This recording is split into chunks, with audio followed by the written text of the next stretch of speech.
Boa noite. Então vamos continuar aí com. Deixa aí para o livro do Bartol. É,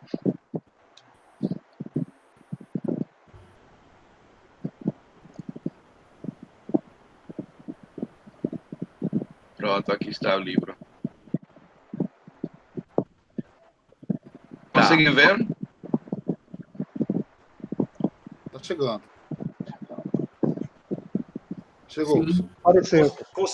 Consigo ver sim, consigo ver. Tá, beleza. Então vamos estudar o teorema dos intervalos encaixantes. Oh, nessa parte final aí, bom, o livro está em inglês, né? Mas a tradução mais ou menos seria intervalos encaixantes. Dizemos que uma sequência de intervalos é encaixante se a seguinte condição de cadeia de inclusão segue, né?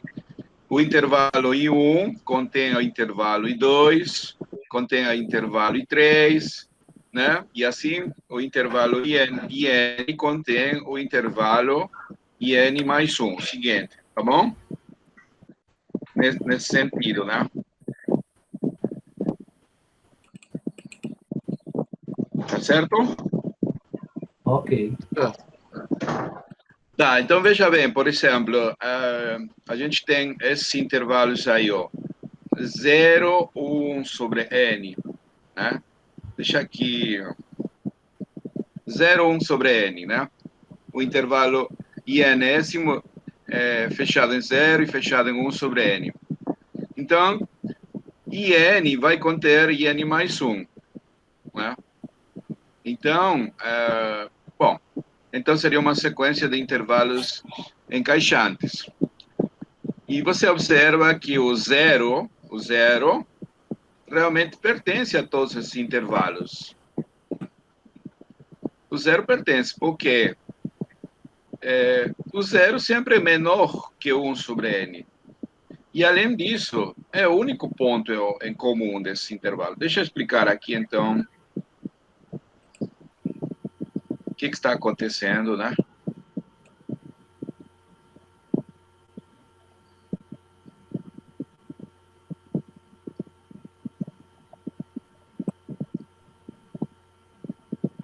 Vamos para o quadro.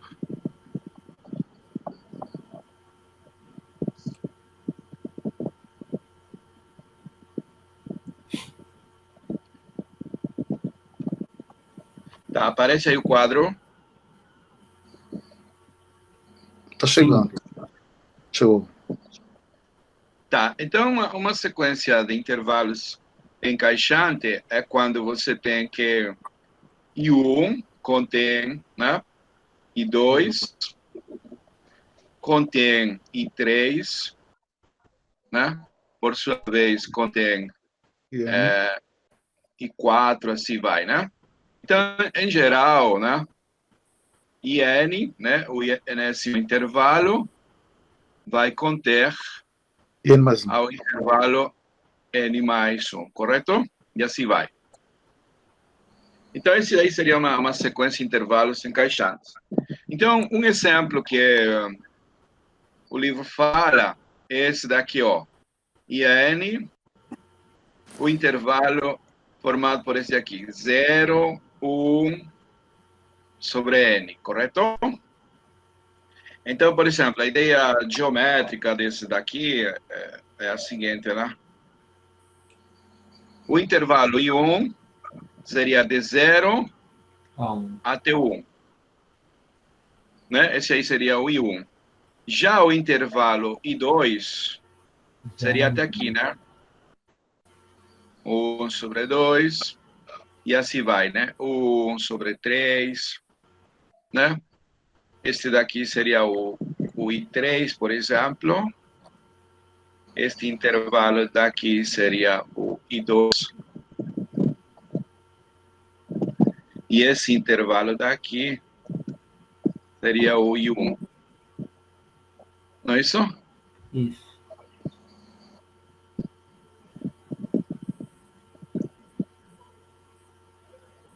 Então está me falhando um pouco.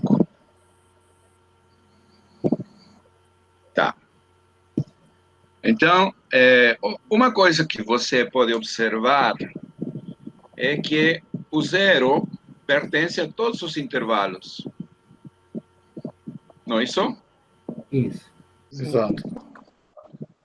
Então, a primeira coisa que a gente observa aqui, né, é que o zero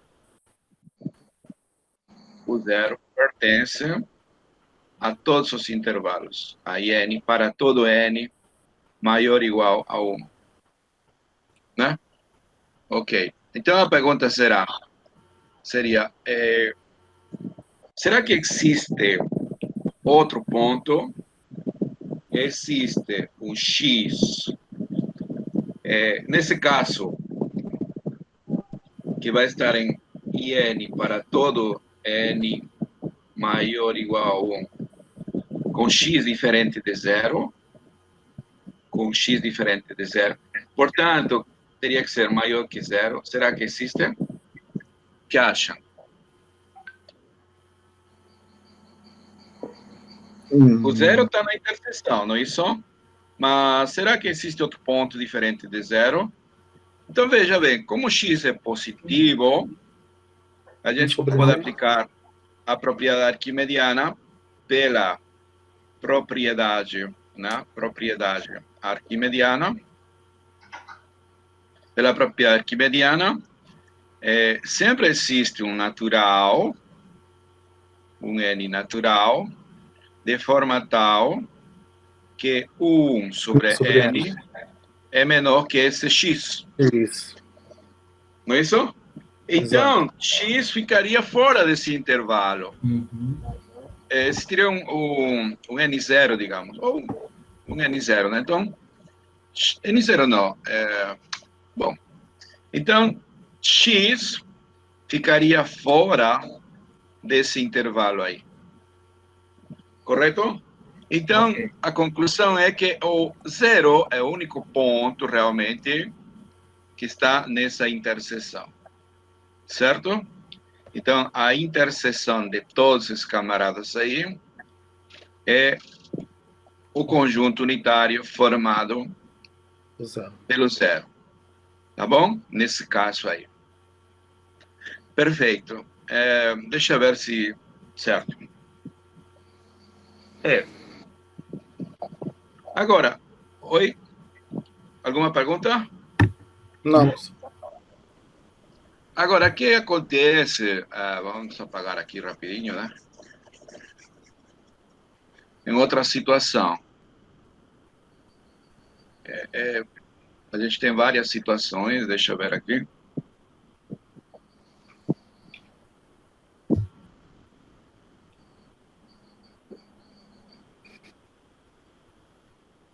Então, o que acontece agora nessa situação? Agora, digamos, se você define Jn como sendo...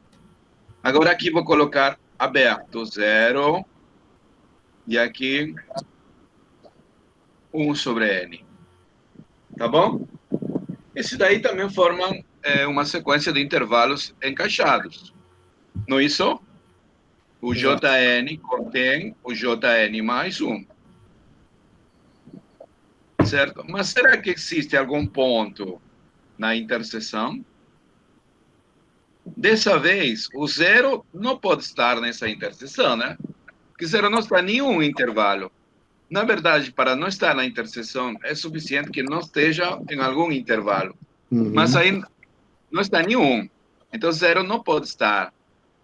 E será que existe algum ponto diferente de zero na interseção? Também não. Não. Por quê?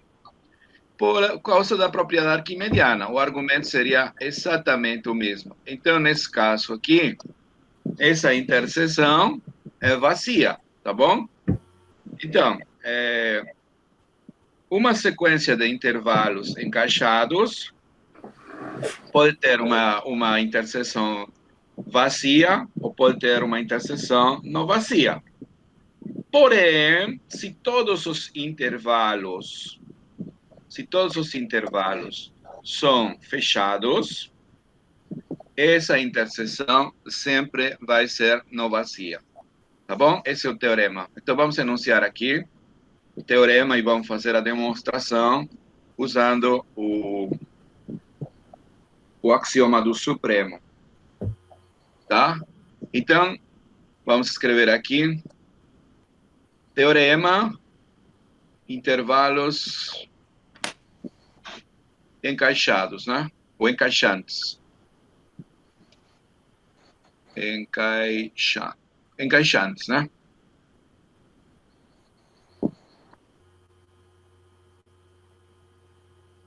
Tá, então, vamos considerar o seguinte, seja IN uma sequência de intervalos encaixantes, uma sequência de intervalos encaixantes.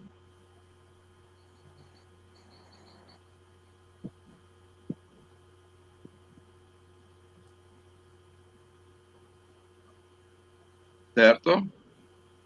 De forma tal que esses intervalos são sempre fechados. Ó, vão ser dessa forma. A N aqui fechado, tanto na esquerda como fechado na direita, tá bom? Ou seja, eu vou querer dessa forma. Então, existe pelo menos um ponto nessa interseção. Ou seja, a interseção desses caras vai ser não vazia, tá bom? Esse daí é o princípio dos intervalos encaixados, tá bom? É claro o enunciado? Com N natural, né, professor? Sim, N natural, sim, N natural. Isso, tá? Então, vamos demonstrar isso daqui, né? Bom, prova então.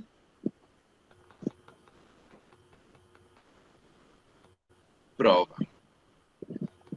É o seguinte, a primeira coisa que a gente vê é que a sequência dos ANs, ela vai ser uma sequência limitada superiormente. Veja bem, se a gente fizer um diagrama aqui, digamos, tá, para ter uma ideia, aqui vai estar o A1 e aqui vai estar o B1, perfeito? Como o I2 está contido, A2 vai estar aqui e o B2 vai estar aqui, digamos, perfeito? A3 estaria por aqui, o B3 estaria por aqui, e assim vai, certo? E aqui em geral o AN. Então, a primeira coisa que você vai observar é que AN, qualquer que seja, sempre é menor ou igual que B1. Tá bom? Então, considere, tá certo? Ok. Então, considere o seguinte conjunto.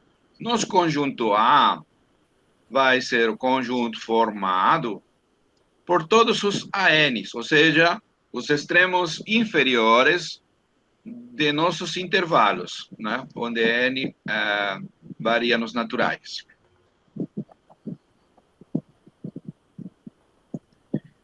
Então, a primeira coisa que a gente vê é que AN é menor ou igual que B1, tá? Para todo N natural, certo? Geometricamente está aí, né? Mas isso é claro por causa de que são intervalos encaixantes. Perfeito? Esse conjunto aqui de ANs, obviamente, é um conjunto não vazio, certo? Então, como é um conjunto não vazio, a gente conclui pelo axioma do supremo,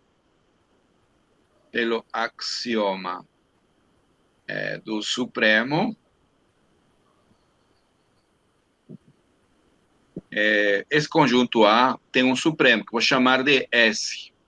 Existe S igual a supremo de A. Tá bom? Então, é particular, esse supremo aí é uma cota superior. Então, todos os AN são menores ou iguais a S, qualquer que seja o N. Tá beleza? Ok. Muito bem. Então, gostaríamos, esse S aí vai ser o candidato para estar nessa interseção. Mas para estar na interseção, esse tem que ser menor ou igual que todos os BNs. Tá bom? Essa é a ideia, né?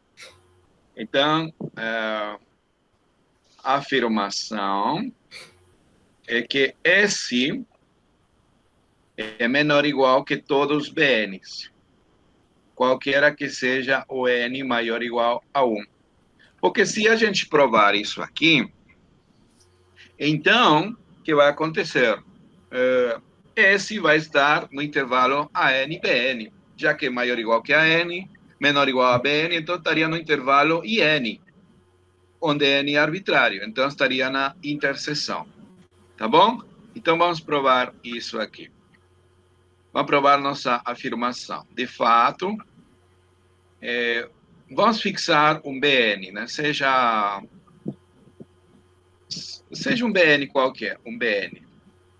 Vou tomar um BN fixado aí, tá bom? Porém, arbitrário. Vou mostrar que S é menor ou igual que esse daí, tá bom? Então, como a gente vai mostrar isso daqui?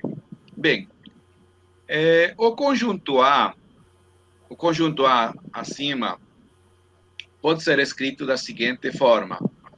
O conjunto A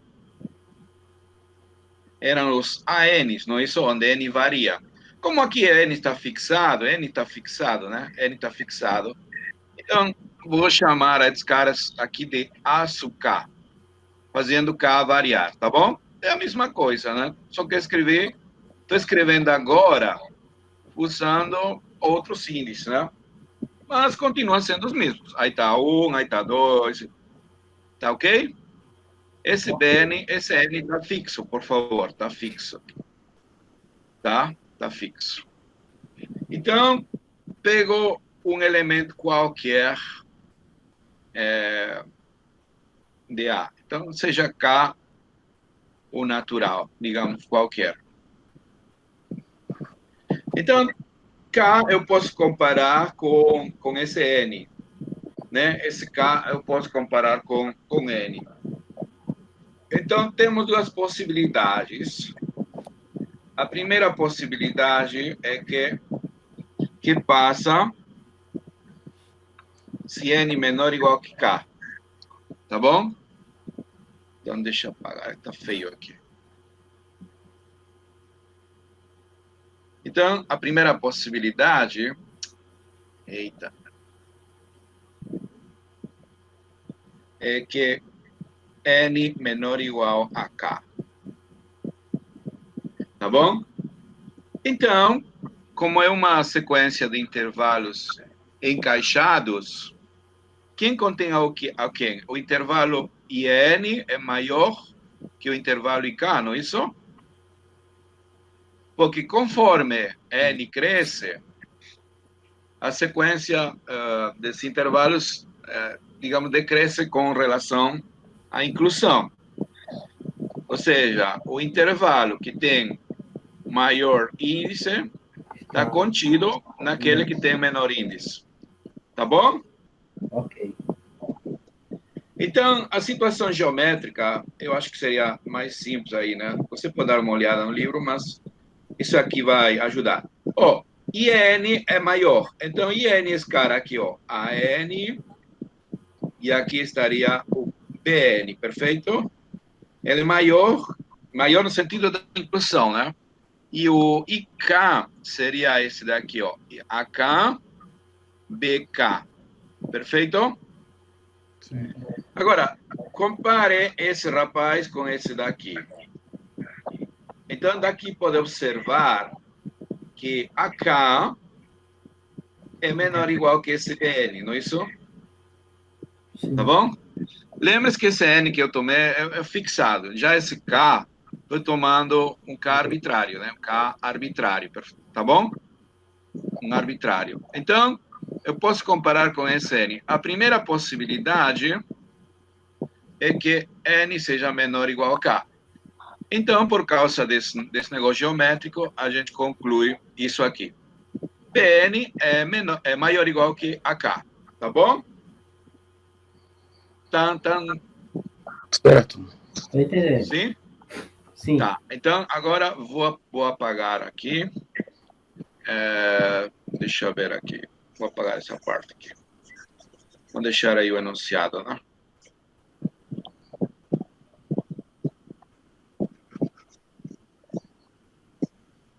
Então, a primeira possibilidade é que o K seja menor, não é isso? Bom, a segunda possibilidade... Aliás, a primeira possibilidade é que N era menor ou igual a K, não é isso? Isso. A segunda possibilidade é que K seja menor, tá? O que passa se K é menor? Então, segunda possibilidade. Eita. Eu não sei porque a mesa começou a falhar muito.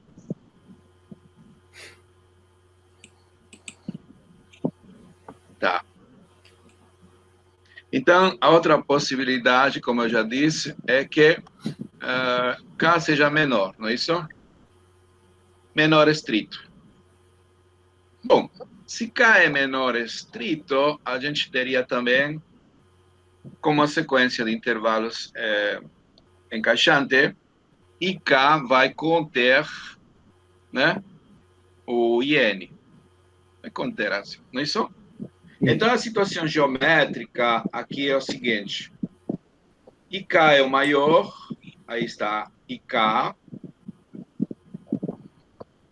e N está aqui dentro, né? Então, aqui está AN e aqui está o BN, perfeito? Ok. Novamente, esse cara comparado com esse, que é do meu interesse. Novamente, vemos que AK é menor ou igual que o BN, não é? Isso. Eita, meu Deus, está um problema. É a mesa que está falhando. Será que precisa uma limpada? Não sei. Essas mesas aqui se limpam? Elas limpa com um pano úmido apenas, professor. Agora, pode ser a pontinha da caneta. Ah, A caneta tem uma pontinha que pode ser trocada. Se a sua for do tipo Acon, como a minha, se o senhor desrosquear, vai ver que dentro vem outras pontinhas. Aí pode trocar. certo. Às vezes também, se ela tiver que recarregar, às vezes ela é de recarregar, se não tiver carregada, dá esse problema. Ah, entendi. Se estiver descarregando. Se ela for de carregar, né? Se ela precisar carregar. Aqui, Se tiver aqui veio descarregando. com outro, para trocar se for necessário. Tá, então vamos lá. Olha, dos casos 1 e 2, a gente tem que AK, qualquer que seja, o KK varia, né? AK sempre é menor ou igual que BN, qualquer que seja o K natural, tá bom? Em outras palavras, esse BN seria uma cota superior de A. É cota superior do conjunto A. Concordam comigo? Porque o conjunto A está formado pelos AKs, perfeito? Certo. E aí a gente mostrou, está mostrando agora, né, que esse BN é maior ou igual que todos esses caras aí. Então, tem que ser uma cota superior. Mas se é uma cota superior, e desde que o supremo é a menor... Eita.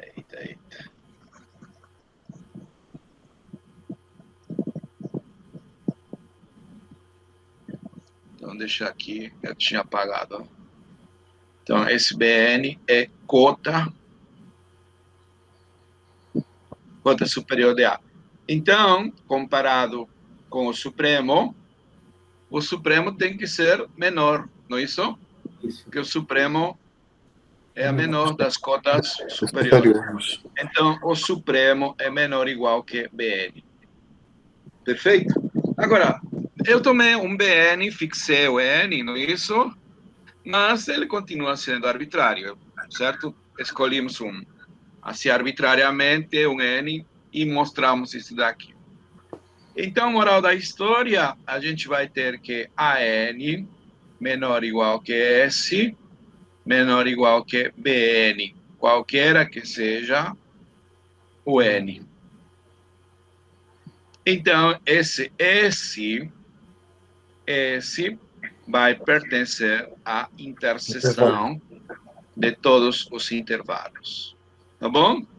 Veja que esse método aqui, inclusive, fornece quem seria o candidato a estar na interseção de todos os intervalos. Tá bom? Então, esse aí mostra nosso teorema. Tá? Mas vocês podem observar também, aqui eu trabalhei, o SS é o quê? O supremo de todos os ANs, não é isso? O supremo de todos os ANs. Olha, mas a gente poderia aqui, como observação, aí já acabou, né? Já acabou, certo? Deixa eu apagar aqui.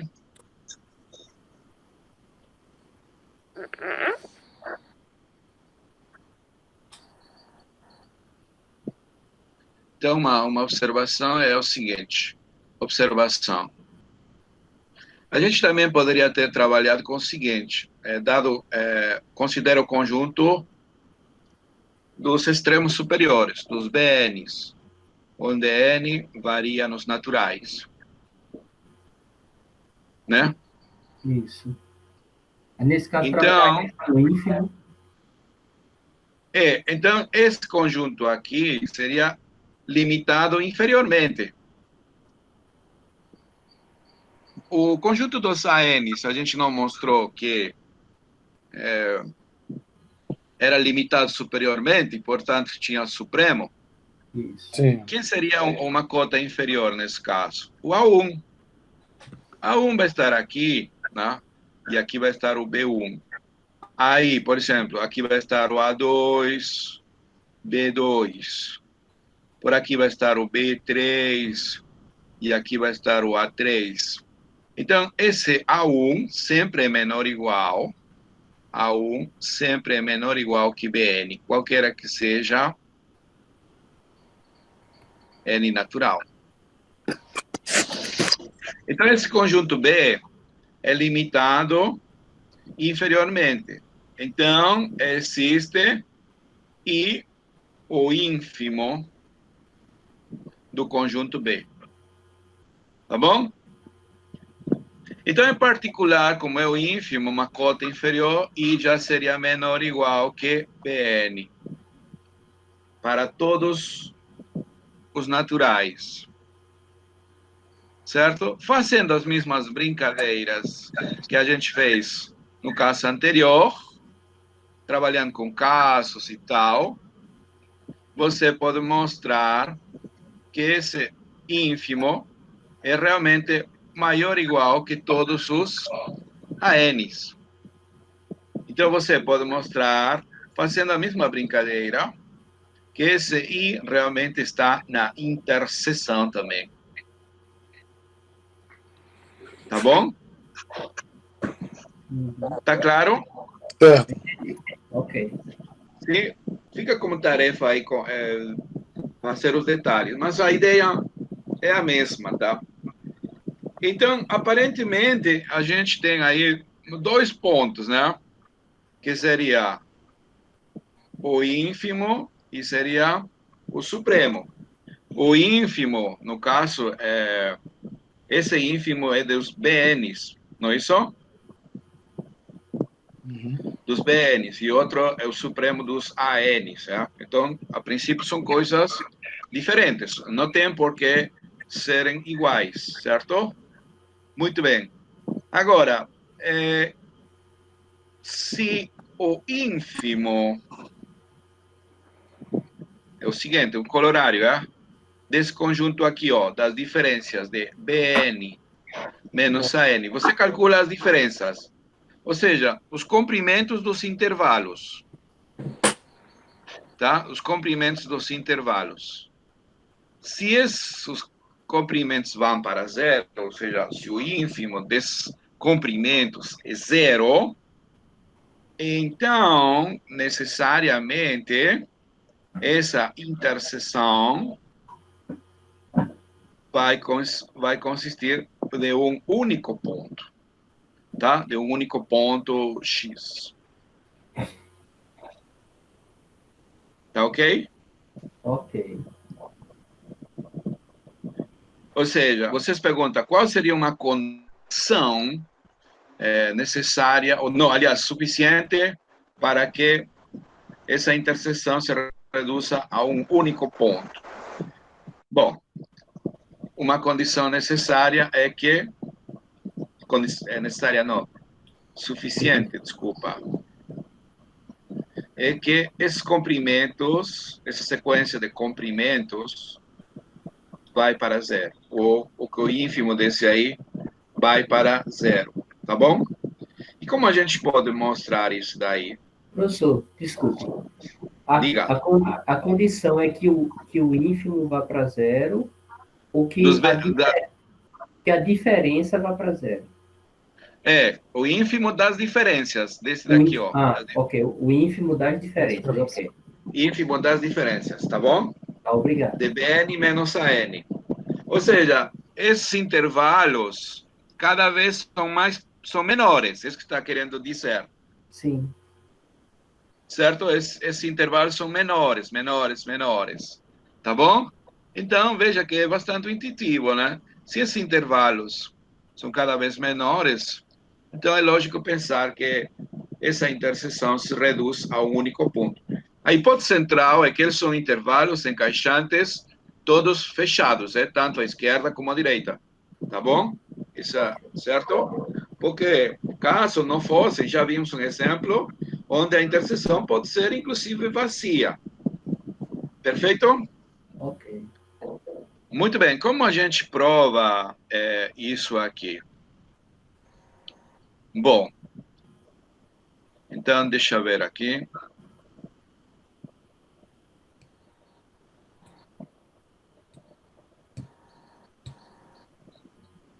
Certo. Olha, se a gente tem o seguinte, né? Seja X um ponto que está na interseção, digamos. Tá bom? Um ponto que está na interseção. Aliás, eu vou tomar dois pontos que estão na interseção e vou mostrar que esses caras são iguais, né? Dessa forma, mostraríamos que a interseção se reduz a um único ponto, tá? Tá bom? Tenho dois caras aqui na interseção. Então, o que vai passar? A gente viu que... deixa eu ver aqui. Esse Y, por exemplo, como está na interseção, esse Y, AN, seria menor ou igual que Y, não seria? Sim. Se vai estar na interseção. Isso. O supremo desses caras aqui teria que ser menor ou igual que Y, então. Então, a gente teria que o supremo seria menor ou igual que o Y, tá bom? Ok. Por outro lado, esse Y aí, como está na interseção, também seria menor ou igual que Bn. Perfeito? Então, eita, desculpem aí, essa caneta está meio... Tá. Bom, de novo, a gente teria que Y, né? Seria maior ou igual que a N, menor ou igual que Bn. qualquer que seja N natural. Tá bom? Isso aí é verdade.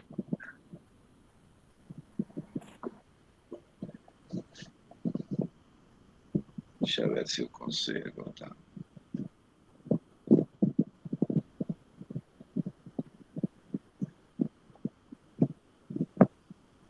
Bom.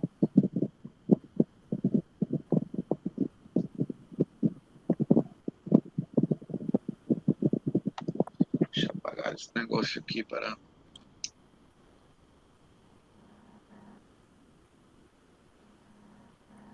Bem, então, pelo fato de y ser maior ou igual que a n, e S, lembram de S? Era o supremo dos ANs. O supremo é a menor das cotas superiores. Então, esse supremo tem que ser menor ou igual que Y. E, por outro lado, Y está sendo menor ou igual que Bn. Então, está dizendo que Y é cota inferior daquele conjunto B formado pelos Bns, cujo supremo a gente chamou de I. Aliás, cujo ínfimo, né? Cujo ínfimo. Então, I é a cota inferior de B e tem o ínfimo I. Então, o ínfimo é a maior das cotas inferiores. Então, esse comparado com o ínfimo tem que ser menor ou igual. Tá claro isso aí? Uhum. É? Sim. Tá claro? Expliquei bem. Tá. Y é Claro, cota superior. Cota superior. Comparado com o supremo, ele tem que ser maior. Por outro lado, ele é cota inferior do B. Comparado com o ínfimo, ele tem que ser menor, porque o ínfimo é a maior das cotas inferiores. Correto. Então, a gente tem essa desigualdade aqui, não é isso? E eu fiz para Y, né? Eu fiz para Y. Mas poderíamos ter feito a mesma brincadeira para X. O meu objetivo é mostrar que Y, ao final, é X, que todo mundo é igual, tá bom?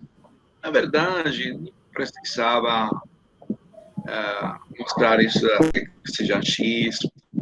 Tá, deixa aí, tudo bem. Então é o seguinte,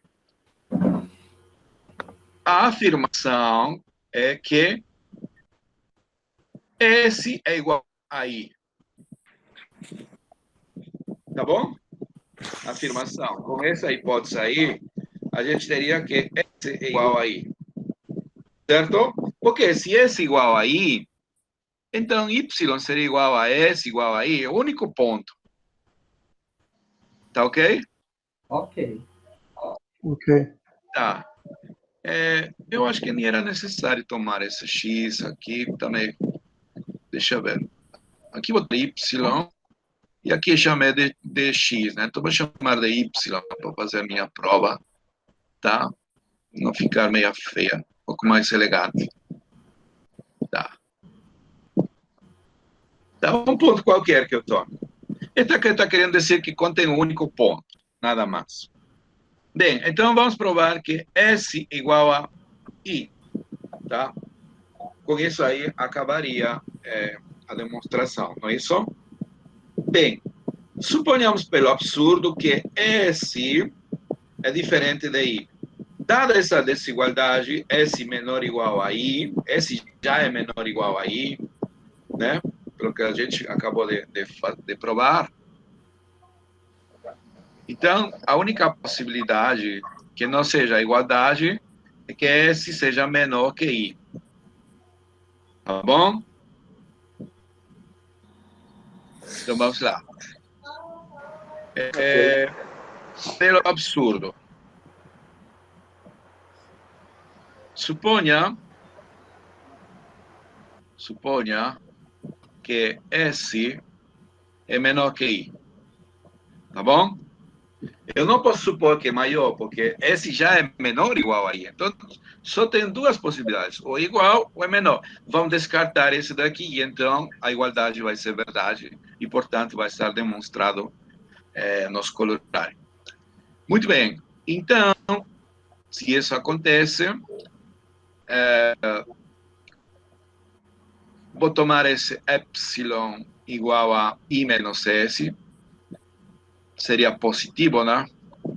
Lembra que a hipótese diz que o ínfimo dos comprimentos, dos intervalos, vai para zero, certo? A nossa hipótese é que ínfimo de nossos Bn menos An, com N variando, né? Com N variando, isso aí é zero. Certo? Bem, então, pela condição de ser ínfimo, significa que se eu tomar um epsilon, 0 mais epsilon deixa de ser cota inferior. Então, existiria algum cara aqui, dentro do conjunto, Bn menos An, que seja menor que 0 mais epsilon. Porque 0 é cota inferior. É a maior das cotas inferiores. Se você somar um epsilon, deixa de ser cota superior. Isso aqui é epsilon, obviamente, e a gente teria I menos S, né? Existiria um cara com essa propriedade. Mas veja bem, olha, o S está por aqui. S é cota inferior dos ANs, né? S é cota superior, aliás, desculpa, dos ANs. Então, cuidado aqui. Vamos lá. Aqui estaria o intervalo AN e aqui está o intervalo BN. Esse estaria por aqui, não estaria? Porque esse é maior, é cota superior. Estaria à direita. Ele é maior ou igual que a N. E o I, que é maior que esse, estaria aqui. Porém, menor que BN. Menor igual que BN. É cota inferior. Esse intervalo aqui, esse comprimento aqui seria I menos S, não é isso? Esse comprimento aqui. E esse comprimento aqui seria BN menos AN. Perfeito? Ok. Quem é maior? Bn menos An. Mas aqui em Estrela está dizendo o contrário. Tá. É. Não é isso? Então, isso é a contradição. Tá bom? Então, isso é uma contradição. Contradição. Logo, necessariamente, a outra possibilidade vale. I é igual a S. Certo? Então, lembra que Y está entre I e S? Y teria que ser igual a I a S. Qualquer ponto que está na interseção, na verdade, seria igual a I, igual a S. Então, essa interseção realmente se reduz a um único ponto, que seria o S, né? O tanto faz. Eu deveria ter enunciado desta forma, S, U, I, em lugar de Y. Apaguem aí onde diz Y, bote S. Tá bom? Porque esse é um negócio que a gente já sabe, né? Perfeito? Certo. E Ok. acaba com a demonstração, né? Então, moral da história, duas coisas. Intervalos encaixantes, a gente define em geral, certo? Em geral, tá? Para qualquer intervalo, tá? Mas, quando é interessante, é que quando esses intervalos são todos fechados, tanto na esquerda como na direita, não é isso? Isso. Porque, nesse caso, a gente tem interseção não vazia desses intervalos, tá? E quando essa interseção é única, uma condição suficiente para isso acontecer é que a sequência formada pelos comprimentos de tais intervalos seja nula, ou seja, vai para zero. Tá bom? Muito bem. Então, deixa aqui mostrar o próximo teorema. A aplicação, na verdade, do teorema dos intervalos encaixados. A gente falou na última aula, né, sobre o fato dos números reais não ser enumerável, não é isso? Sim. Falamos, mas a gente ainda não demonstrou, né? Então, usando o teorema que acabamos de provar, o teorema dos intervalos encaixados, vamos mostrar que o conjunto dos números reais não é enumerável, tá? Como o livro do Bartol disse aí, né, é suficiente provar que o intervalo 0,1 não é enumerável. Por quê? Porque o intervalo 0,1 está contido dentro dos reais. Então, se você mostra que um subconjunto não é enumerável, com maior razão, o conjunto maior deixa de ser enumerável. Tá beleza? Então, a gente vai provar realmente que o intervalo 0,1, na verdade, qualquer intervalo fechado, né, seja não enumerável, tá bom? Então, vamos lá ao quadro. Alguma dúvida? Até agora, não. Tá tranquilo. Tá, então deixa aqui apagar.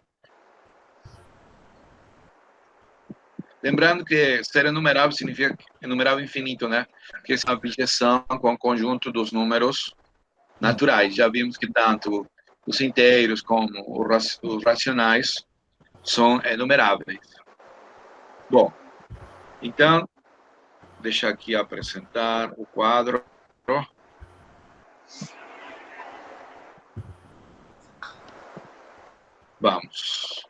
Vamos ao quadro.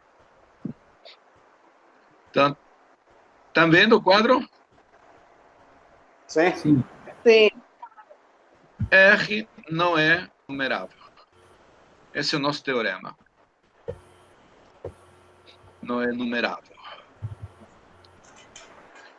Tá? Prova.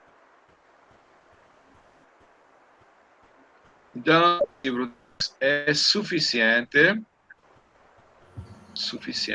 para, por exemplo, que uma parte dos reais não é numerável. O intervalo é 0,1, por exemplo, que esse intervalo 0,1 não é enumerável, não é enumerável. Tá bom? Então, como a gente vai provar isso? Suponhamos o contrário, tá bom? Pelo absurdo. Então, pelo absurdo, a gente vai supor que esse intervalo aí se é enumerável, tá bom? Então, pelo absurdo,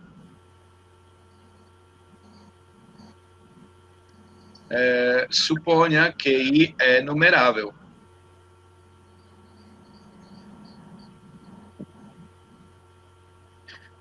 Mas então, o que significa ser enumerável? Enumerável significa que existe uma abjeção com os naturais, não é isso? Uma abjeção. Então, por exemplo, se existe uma abjeção de, digamos, de n para esse intervalo, então a imagem de 1, φ de 1, digamos uma função, φ de 1 eu vou chamar de x1. Φ de 2 eu vou chamar de x2. Φ de 3 eu vou chamar de x3 e assim vai. Isso significa ser enumerável na prática. Não é isso? Que você vai ter uma função dos naturais. Como é enumerável, você tem uma função, uma abjeção. Não é isso? Onde a cada n você faz corresponder fn. E a esse fn eu vou chamar de xn. Uma sequência, na verdade. né? Porque a gente estudou uma sequência. Perfeito?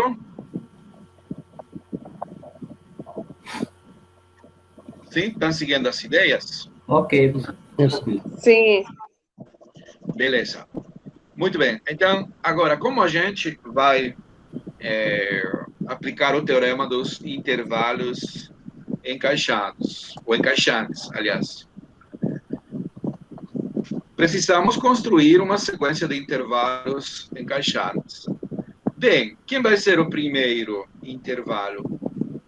Você vai escolher um intervalo I1 contido no intervalo I, tá bom?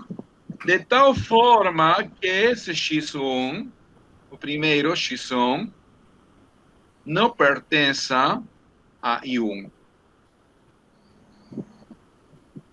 Pergunto a vocês, isso aí é possível ou não?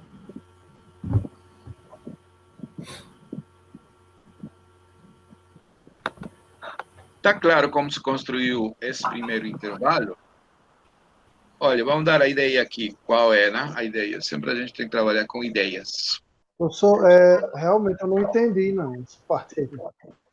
Tá. Deixa Se aqui, pode, ó. Tá, deixa eu explicar aqui nesse quadrinho, nessa figura. Ó, aqui estamos com nosso intervalo 0, 1, perfeito? sim. Ok. Aqui existem infinitos pontos, infinitos. Um desses pontos é o x1, tá bom? Um desses pontos é x1, Ok. certo? Pode ser um ponto que esteja entre 0, ou pode ser um ponto intermediário, ou pode ser um dos extremos. Ninguém diz que o x1 não é 0 nem 1. Vamos supor nessa possibilidade. Suponha que você tem x1 intermediário, tá bom? Então, se x1 é intermediário, por aqui você escolhe um cara, certo? Diferente de x1. É possível? Sim. Sim. Tem infinitos, certo? Pronto. E aí, por exemplo, esse intervalo aqui já serve já. A esse daqui eu vou chamar de I1.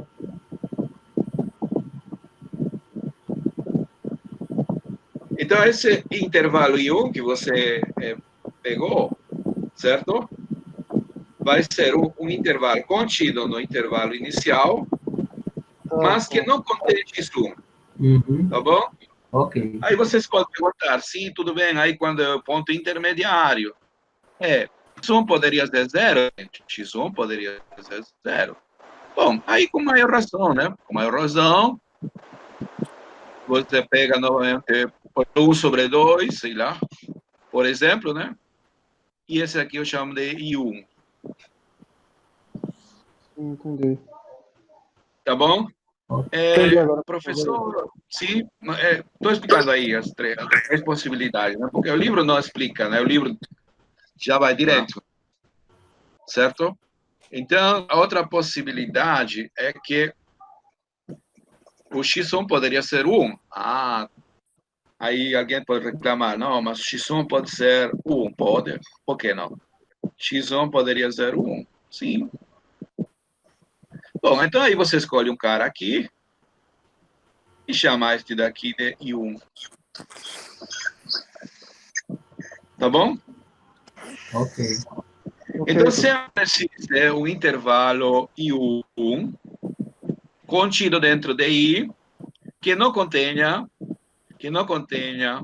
a X1. Perfeito? Ok. Bem, da mesma forma, ao final, esse que seja o 0 ou 1, não é que sejam os números 0, 1 e tal, não é transcendental, não é muito importante. Somente o intervalo, você pode fazer suas escolhas, certo? Bom, então, digamos, o próximo, x2, poderia, nessa possibilidade aqui, que tal se x2 está no intervalo I1? Que tal se x2? Aí você escolhe outro intervalo, dessa vez contido em I1, que não contenha x2. Tá bom? Ok. Certo. É o processo mesmo. Pega agora I2, um intervalo contido em I1, de tal forma que X2 não pertença a I2. Tá bom? O importante é que esses intervalos aí, por favor, esses intervalos aí tem que ser fechados, tá? Fechados. Uhum. B1. É importante porque eu estou pensando já em aplicar o teorema dos intervalos encaixantes. Isso vai... E é possível, não é isso? Aí você pega um I3 contido dentro de I2, certo? De tal forma que X3 não esteja aí. Não é isso? Vamos lá aqui. Deixa eu apagar aqui, por favor.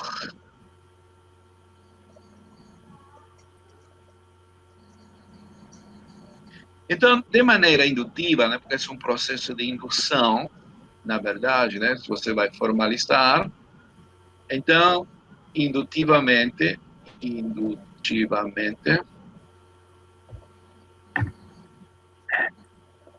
escolha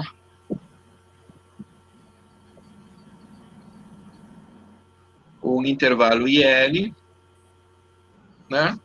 Aliás, dado, você supõe que se é um processo indutivo,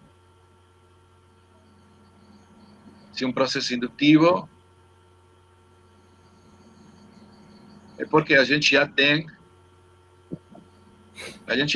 o seguinte, nós já temos um intervalo I1, todos fechados, né, contido em I2,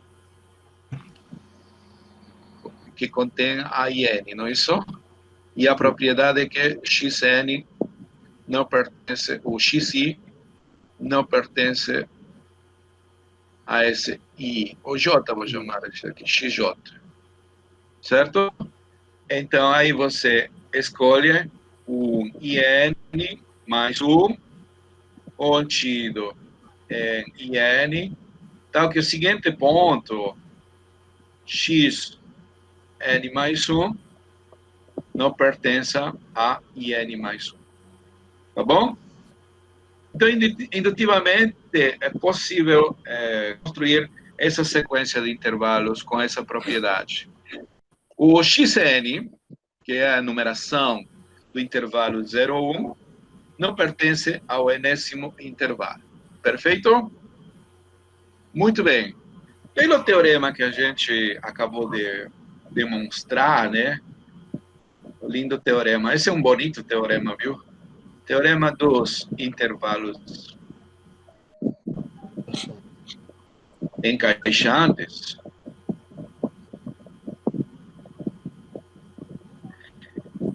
Essa interseção é não vazia. Opa, o que foi isso? Essa interseção é não vazia, correto? Pareceu bem na cara de carro.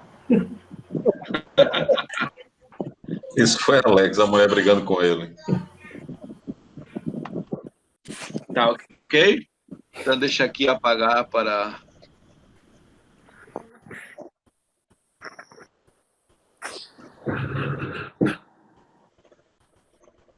Eita, o que aconteceu agora?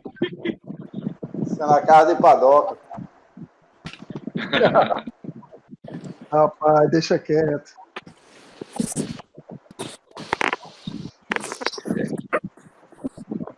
Vamos lá. Bom, então, o teorema dos intervalos encaixantes diz que essa interseção é não vazia. Então, existe um rapaz, né? Então, existe um cara, vou chamar de ETA, sei lá, que pertence a todo mundo, não é isso? A todo mundo, a todos, né? Para tudo N. Perfeito? Então, em particular, ETA esse eta tem que estar no intervalo 0, 1. Porque qualquer desse intervalo está contido aí. Mas, eta não pode ser x1. Pode ser x1? Não. Olha, x1 não está em I1.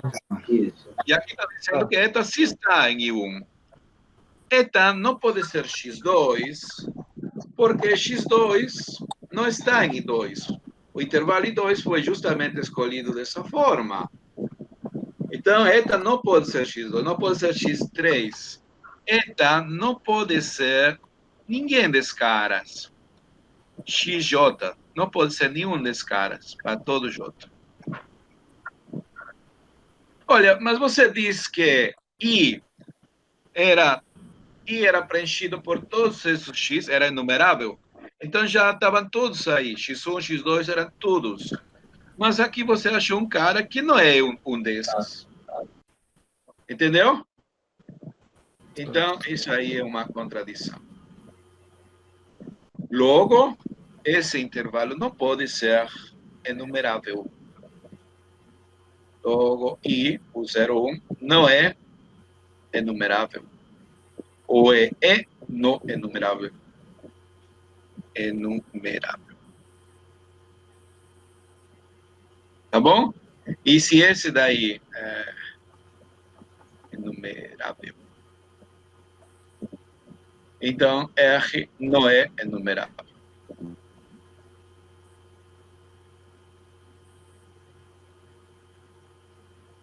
Tá bom? Isso aí demonstra nosso teorema. Alguma pergunta? Não. Não, professor. Não? Tá claro? Sim. Sim. Perfeito.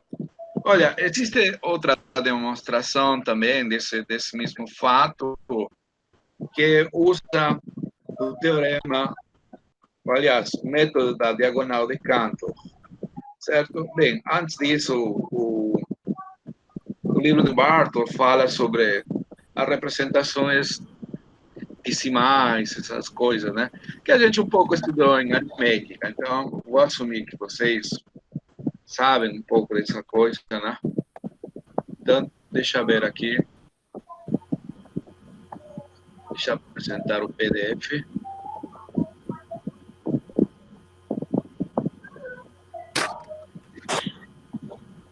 Ó, tá vendo aí? O PDF. Segunda prova de Cantor. Segunda prova, né? Cantor, second proof.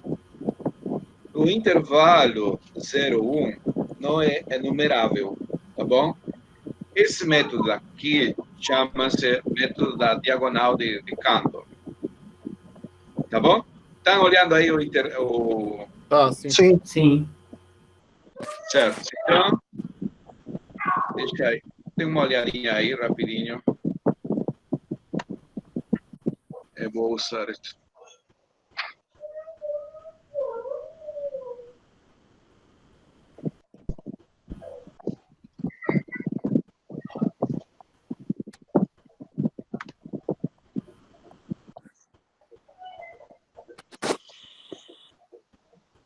Vamos dar dinheiro a essa criança aí, ó.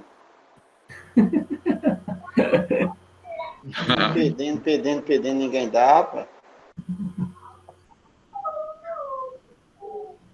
Tá. Deve Então ser um vamos... vizinho de Alberix. Não, não. Aqui tá no silêncio. O método da diagonal de Cantor. Certo? Só o quadro. Então, o diagonal de Cantor, vou chamar aqui. Estão vendo aí? Tá, professor. Tá, diagonal de Cantor. Tá ok. Cantor. Bem, então, novamente, vamos assumir, por contradição, né, que esse intervalo 0, 1 é enumerável, né? Intervalo 0, 1 é enumerável. né? E chegar a uma contradição. Bem, então, como antes, a gente pode escrever esse intervalo aqui da seguinte forma, né? X1, X2, X3, e assim vai. Perfeito?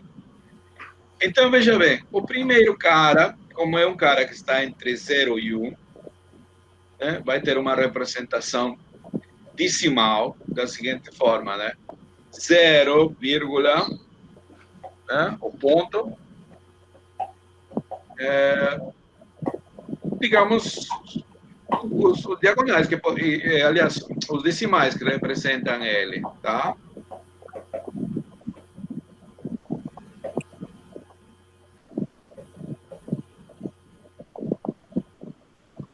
Então, vai ser ponto, né? Vou chamar igual que o livro aqui, ó. O primeiro cara vou chamar B1, a esse cara aqui vou chamar de B12, B13, assim vai. Esse primeiro índice está indicando com relação a X1. X1, então aqui vamos deixar os índices assim, ó. B13, né? B14 e assim vai. Tá? Algum desses caras pode ser 0 também. Pode ser 0.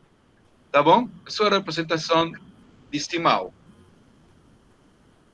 O segundo, xn, vai ser B, aqui, ó, 2, 1. Vamos começar com 2. Então, aqui seria 2, 2. 2, 2. Aqui, ó, B, 2, 3. Aqui, ó, 2, 4. E assim vai. Alguns caras vão ter uma representação decimal infinita e outros finita. Tá bom? O seguinte cara, o X3 seria 0 ponto, B31, B32, B33 e assim vai. B34 e assim. Certo? Então deixa eu apagar esse negócio aqui. Então vamos ficar de olho na diagonal. A diagonal, justamente por isso que se chama método da diagonal de Cantor. Os caras que estão na diagonal, tá? Os caras que estão na diagonal. Então é o seguinte, olha, esse B1 aqui, B11, é um dígito que pode ser 0, pode ser 1 ou pode ser 9. Tá certo? Então vou escolher um cara, né? Aqui vai estar o xn. Antes disso, vou escrever aqui, ó, xn vai ser 0, bn1, bn2, bn3, né? bn4, blá, blá, blá, blá, blá, e aqui vai ser bnn, né? E aí vai continuar, certo? Ok. Então, pegue um cara, e isso aqui continua também, né? Continua. Então, por favor, pegue um cara B1, um dígito B1, entre, né? 0 e esse cara aqui, 9, tal que B1 seja diferente de B11. Tá bom? Outra coisa, você já viu que as escritas de alguns decimais não é necessariamente única. Por exemplo, o número 1 pode ser escrito como 1,00000, ou pode ser escrito também como 0,9999999, não é isso? É. Sim. Então, para evitar problemas desse tipo aí,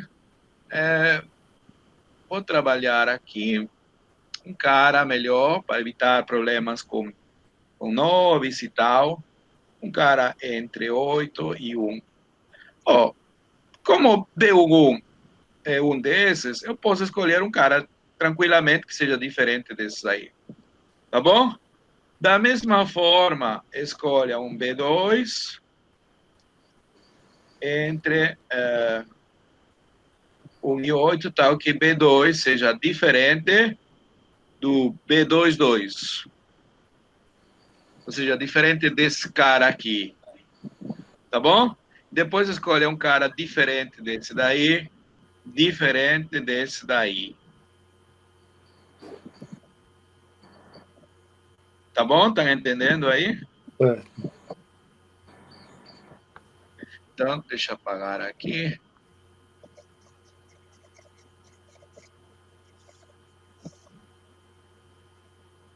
Então, eu vou escolher um cara BN, né?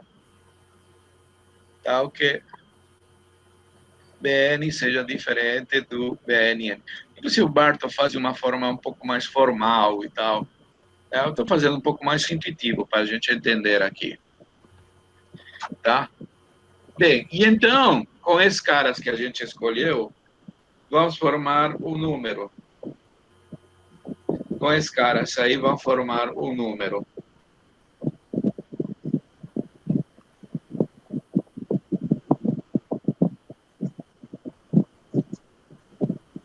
Com todos esses caras que a gente... Caramba.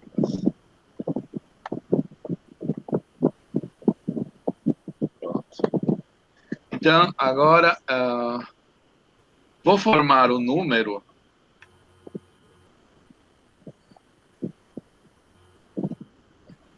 x igual a 0,b1, b2, b3, bn. Tá bom? Pergunto a vocês, esse cara pode ser x1?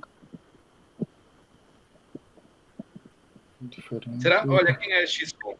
x1, o primeiro termo, é b11. E esse aqui tem um cara como primeiro dígito B1, que é diferente. Sim. Aí poderia ser x2. x2, o segundo dígito é 22. E aqui Isso que é é o diferente. B2, que é diferente. E assim, B3. Então esse cara x não pode ser nenhum desses. Então esse cara aqui vai ser diferente de xj para todo j natural. Porém, como é um cara que tem uma expressão decimal, né, zero e algumas coisas, ele pertence ao nosso intervalo. Como então você achou um cara que está no intervalo diferente de todos aqueles xn's, que supostamente preenchem o intervalo? Então, esse daqui é uma contradição, novamente. Portanto, esse intervalo não pode ser enumerável. Tá certo? E esse método aqui é conhecido como método da diagonal, justamente por isso.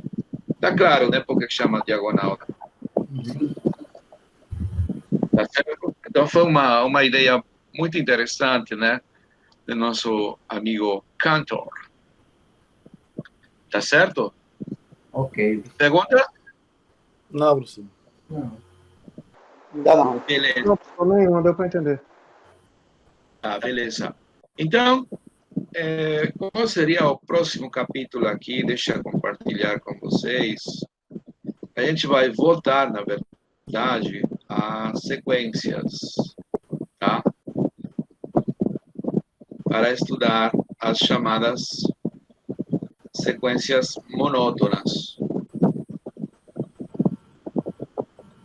Deixa eu ver aqui.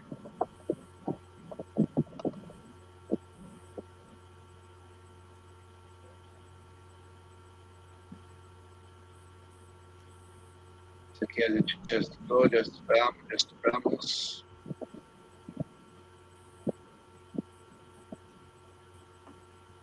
Certo, aqui estão as sequências monótonas. Certo? Olha, veja aí essa definição. Seja xn uma sequência de números reais. Dizemos que essa sequência é crescente, né? Se x1 menor ou igual que x2, menor ou igual que xn, menor ou igual que xn mais 1. e ela é decrescente se x1 maior ou igual a x2, maior ou igual a xn. Qualquer dessas possibilidades, né, se isso acontecer, a sequência é chamada monótona. Perfeito? Ou seja, são sequências que crescem ou sequências que estão decrescendo. Perfeito? Bem, então, o primeiro teorema que a gente vai... Está claro essa definição, não é isso? Só sim. Tá. Então, deixa aqui compartilhar com vocês.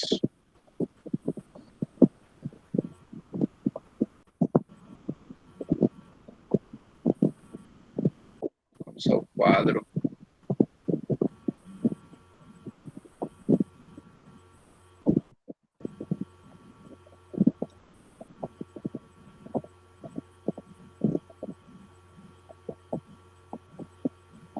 Então, no quadro, o primeiro teorema que acontece é o seguinte. Seja xn uma sequência crescente, tá? Crescente, certo? Que vai ser limitada superiormente, tá bom? Superiormente. Então, essa sequência converge.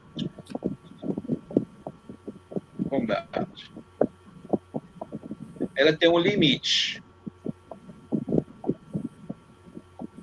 Certo? Deixa eu explicar, então. O que significa sequência crescente?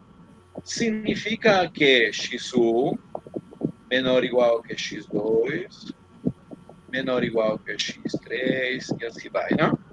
Na verdade, essa condição aqui... Diga. Ele pode ser menor ou igual a x2, menor ou igual, ou só menor que x2, menor que x3? Estritamente então, menor ou menor? Quando é estritamente menor, a gente fala de que é uma sequência estritamente crescente. Ok. E quando falamos apenas crescente, a gente pode assumir que pode ser igual também, tá? Ou alguns a esse daqui chamam não decrescente, porque ela não decresce. Ou é menor ou igual... Como diferenciar de uma constante? Quer dizer, existe uma constante, a gente pode determinar uma sequência constante. Como diferenciar? Já que ela pode ser... Todos os termos podem ser iguais, no caso desse, né? Ou não? Então, uma sequência constante, ela é uma sequência crescente e decrescente simultaneamente. Ok. Tá bom? Tá ótimo. Tá. Mas aqui, realmente, em alguns casos pode ser menor ou igual, depois menor e tal. Outra coisa, como o comportamento do limite é analisado quando n cresce, o que interessa realmente é o comportamento a partir de um certo n. Aqui eu estou colocando x1, mas não precisa que seja crescente a partir de x1. Pode essa sequência ter um comportamento arbitrário nos primeiros termos, mas a partir de um certo termo começar a crescer, digamos, ou não decrescer, entendeu? Ok. Tá bom? Tá bom. Então, esse daí significa crescente. E limitada superiormente significa de que existe uma cota, vou chamar de M, de tal forma que todos esses caras, os termos da sequência, sejam menores ou iguais a esse M. Tá bom? Então, essas são as duas condições, ó. Sequência crescente e limitada superiormente. Então, a nossa sequência necessariamente é uma sequência convergente, tá bom? Olha, a gente vai ter um resultado semelhante, análogo, dual, digamos, para sequências decrescentes. Então, assim pode ser, se você tem uma sequência decrescente limitada inferiormente, então a sequência também converge, tá bom? qual vai ser a prova disso aqui? A prova vai ser simples. Certo? A prova vai ser simples. Olha, forme você o conjunto dos termos da sequência. Ou seja, conjunto imagem, que chama, né? Nesse conjunto vão estar todos os caras XR. Certo? Sempre a gente escreve entre parênteses para diferenciar sequência de conjunto. Esse daqui é um conjunto, tá bom? Seja o conjunto formado pelos termos da sequência. Porque sequência, estritamente falando, ela é uma função. Tá lembrado? Sim. Né? Tá, então esse daqui é uma imagem, conjunto apenas, né? Pois bem, esse conjunto aí, pelas hipóteses, né? Principalmente essa daqui de ser limitada da sequência, né? Significa que esse conjunto A, olha, este daqui,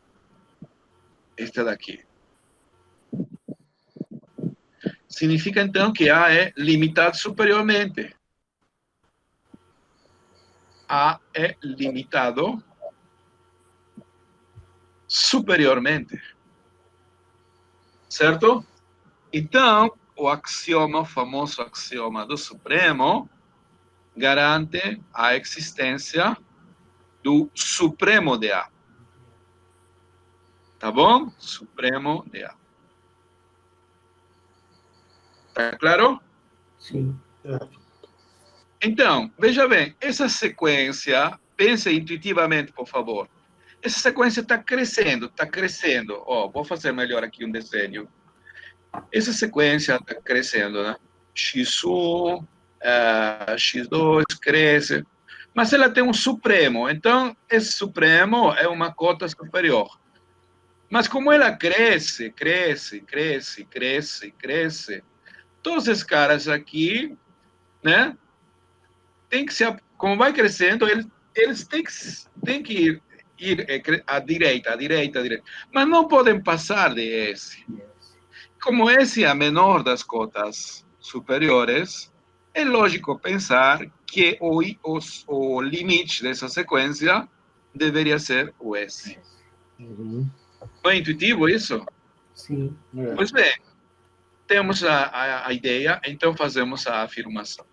A afirmação, queremos mostrar que essa sequência converge. Então, vou afirmar que o limite dessa sequência é justamente esse. Yes. Tá bom? Pronto. Então, agora a gente vai provar, né, usando a definição de limite, que justamente esse limite é esse. Muito bem. Então, o que significa ser o limite? Você vai dar um epsilon e tal, né? A partir de um epsilon, a gente tem que provar que a distância entre xn e epsilon é menor que esse epsilon. Seja epsilon maior que zero. Agora, como esse S é o supremo do meu conjunto A, como é o supremo do meu conjunto A, aqui está o S. Se você fizer S menos epsilon, ele deixa de ser uma cota superior. Portanto, existiria um cara da sequência aqui, que supera ele daqui. Não é isso? Essa é a definição de ser supremo. Então, existe um M natural tal que estou aplicando a definição de supremo. S menos epsilon menor que xm, e esse daqui, por sua vez, menor ou igual que S, porque S é a cota superior. Mas, por outro lado, S é menor que S mais epsilon. Não é isso? Certo. Pronto, isso daqui já serve. Olha, logo, o limite significa que a partir de um certo M, logo, se Veja bem, se N é maior ou igual a M, como é uma sequência crescente, Xm teria que ser menor ou igual que Xn. Então, Xn vai estar por aqui. Para N maior ou igual a M, o Xn está aí. Está correto? Uhum. E não podemos passar daqui, porque esse é o supremo. Então, a gente vai ter as seguintes desigualdades. S menos epsilon é menor que Xm, mas Xm menor ou igual que Xn. Então, isso vai ser menor que Xn por transitividade. Mas isso daqui é menor ou igual que S, porque esse é o supremo, que por sua vez é menor que S mais epsilon. E então, isso daí já significa, certo? Significa, então, já vimos antes, né? Esse cara está entre esses dois aqui. Isso significa, então, que Xn menos S, em valor absoluto, é menor que epsilon. A partir de N maior ou igual a M. Tá bom?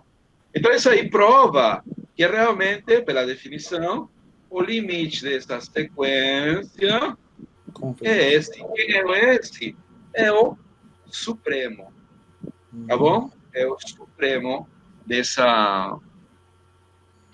conjunto de valores. Tá bom? Tá claro? Ok. Tá. Sim. Então, vamos enunciar aqui um teorema e eu vou deixar aí na próxima lista para vocês provar. Ó, então, a única coisa que eu preciso aqui é apagar essa parte. Inclusive, a gente pode dar uma ideia aqui já. Vamos dar uma ideia. Seja uma sequência, né? Aqui era crescente, decrescente no caso.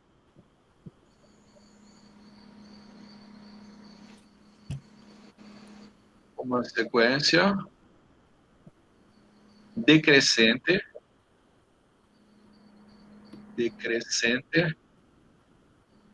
tá? Que seja limitada inferiormente, então Xn converge. Tá bom? Muito bem. Então, as hipóteses são esse daqui, ao contrário agora, né? Ao contrário, ser decrescente significa, então, que o x1, na verdade, como eu já disse, a partir de um certo, tá? x3 maior ou igual que xn, né? Está decrescendo, maior ou igual que xn mais 1, tá bom? E outra coisa que a gente quer é que ela seja limitada. Então, limitada inferiormente, né? Significa que existe um cara M. Eu não estou dizendo que esse M seja negativo ou positivo, apenas um número real. Ah, não, esse M eu vou confundir com os M's naturais que usamos, né? Então, existe, sei lá, um M maiúsculo, tá? Existe M maiúsculo com essa propriedade. M natural, real, desculpa. Tá bom? Então, essa sequência é convergente. Muito bem. Então, a prova é semelhante. Só temos que fazer as mudanças corretamente. Olha, pegamos a sequência, o conjunto formado pelos termos da sequência. Perfeito? Esse conjunto aí é limitado inferiormente. Né? Ele é limitado inferiormente. Então, pelo teorema do ínfimo, vai existir I, o ínfimo desse conjunto. Perfeito? Ínfimo desse conjunto. Muito bem. O que acontece? Vamos ver se nossa ideia, se nossa intuição... Olha, o ínfimo está aqui. Não é isso? Essa sequência, aqui estará o xn, digamos. Como é decrescente, xn mais 2 estará por aqui. Xn mais 1. Xn mais 2 estará por aqui. Não, isso está decrescendo. Porém, não pode passar desse daqui, porque é o ínfimo, correto? Uhum. Então, ela vai se aproximando. E então afirmamos justamente que quem seria o limite? Esse ínfimo, não seria? Uhum. Correto? Exato. Então, deveria ser esse ínfimo. Efetivamente, né? Ela vai se aproximando, já que I é uma cota inferior, mas não é qualquer cota inferior. Ela é a maior das cotas. É isso. Então é lógico pensar que ela se vai aproximando. Tá? Então, deixa eu fazer aqui as mudanças. Né? Essa aí é a nossa afirmação. Tá? Vamos apagar aqui. Primeira coisa, damos um epsilon maior que zero. Tá? Então, epsilon maior que zero. Definição de ínfimo é a maior das cotas inferiores. Então, oi? Aqui está o ínfimo. Se você somar epsilon a esse ínfimo, por muito pequeno que seja, esse cara não pode ser mais uma cota inferior. Não, porque ela é maior. Então, você vai conseguir pelo menos um cara desse conjunto, um XM. Tá bom? Então, veja bem, que interessante, né? Então, aqui, as mudanças são as seguintes, né? As mudanças são as seguintes. Então, a gente vai ter I menor que XM, esse é pela condição de ser ínfimo, menor que I mais epsilon. Aqui é menor ou igual, poderia ser igual. Mas isto é maior que I menos epsilon. Tá bom? Muito bem. Logo, se N é maior ou igual que M, essa sequência é decrescente. Então, funciona ao contrário, decresce. Decresce significa que o xn vai ser menor ou igual que o xm. Né? No gráfico, o xn estaria aqui, para n maior ou igual que m. Né? A partir de m, todos os caras estão por aqui. Ah, que bom. Então, vamos montar agora, a partir dessa desigualdade. Deixa eu apagar aqui, por favor. Tá. Então, deixa eu apagar isso aqui. Pronto. Então, veja bem, como o xn é menor, xn está por aqui. Então, a gente vai ter o seguinte, né? I menos epsilon é menor que I, isso aí não muda. Esse aqui vai ser, obviamente, uma cota inferior, menor ou igual que xn. Xn é menor ou igual que xm. E xm já é menor que I mais epsilon. Então, por transitividade, xn vai ser menor que I mais epsilon. Então, veja bem, o xn fica entre I menos epsilon e I mais epsilon. Portanto, se você fizer a diferença com I, significa que isto vai estar entre menos epsilon e epsilon.